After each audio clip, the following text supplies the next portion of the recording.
you're faint of heart, just scroll past this video. Well, I'm gonna read. As you can see, it has, this is what the cover looks like. This is how it looks like from the back. It has, really nice artwork done by Thomas Stetson. And it's done in color, and it's a very beautiful, like, even looking at it, it's very beautiful. So, well, I was gonna wait for more people to kind of get in here, but it's okay. I'll start reading, and if you can join, you can join. It's okay.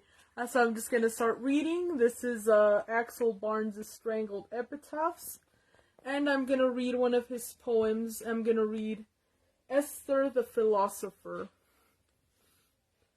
Not long after she got into philosophy, Esther Hamilton became semi-catatonic.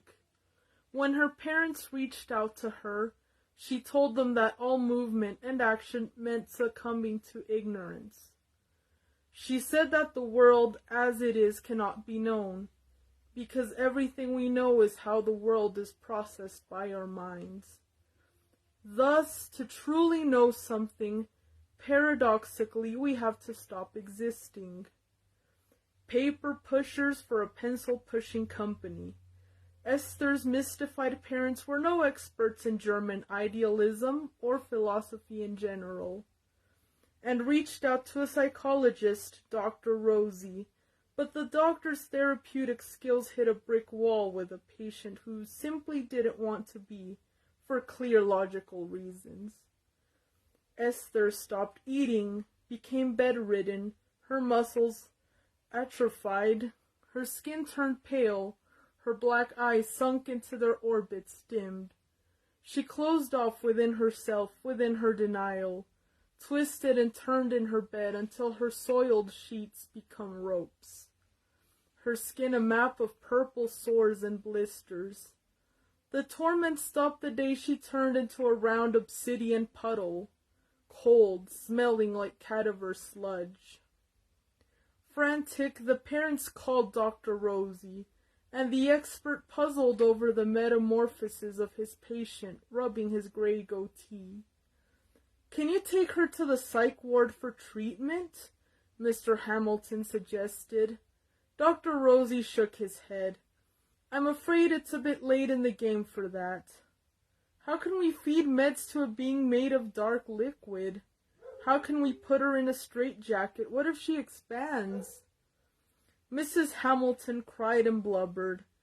"It's all because she doesn't have a boyfriend. Right, Doc? It's not healthy for a girl her age to be so alone, with her nose in those goddamn books all the time."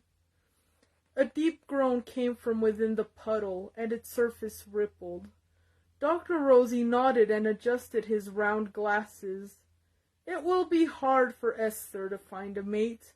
She has the sex appeal of an oil spill, and she reeks like a broken toilet." Mrs. Hamilton sighed and leaked more tears.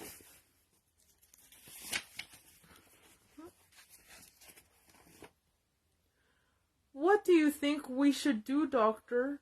Mr. Hamilton asked, fingers interlocked in prayer. The therapist furrowed his brows. "What I know about Esther is that she's obsessed with the unknown. Darkness is a symbol for the unknown. Therefore, maybe dig a hole for her in her backyard, and pour her in there with some books and a Coleman lantern to read by. I think that will make her come back to life, surrounded by her loved ones doing what she loves. At the same time, your lovely house is not contaminated."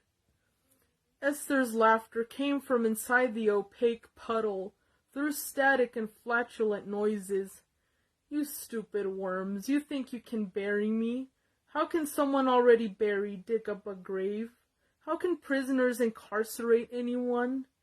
You're blind slaves digging through the tunnels, scooping dirt with your broken skulls."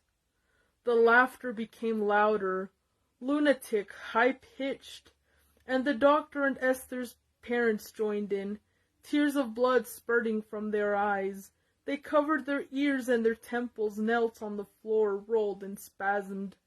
Still laughing, their bellies burst out, discharging clouds of dirt and stationery. The house itself cracked up and fell over with laughter. Esther leaked there, under the debris, a hidden well of wisdom waiting to spread her self-canceling doctrine. So that was Esther the Philosopher from Axel Barnes' Strangled Epitaphs. And I hope you all enjoyed this live Sunday reading, and I might come back next Sunday and read another poem for you guys. I really enjoyed them, in my opinion. But that will be it for today. I really hope you enjoyed it, everybody. Goodbye.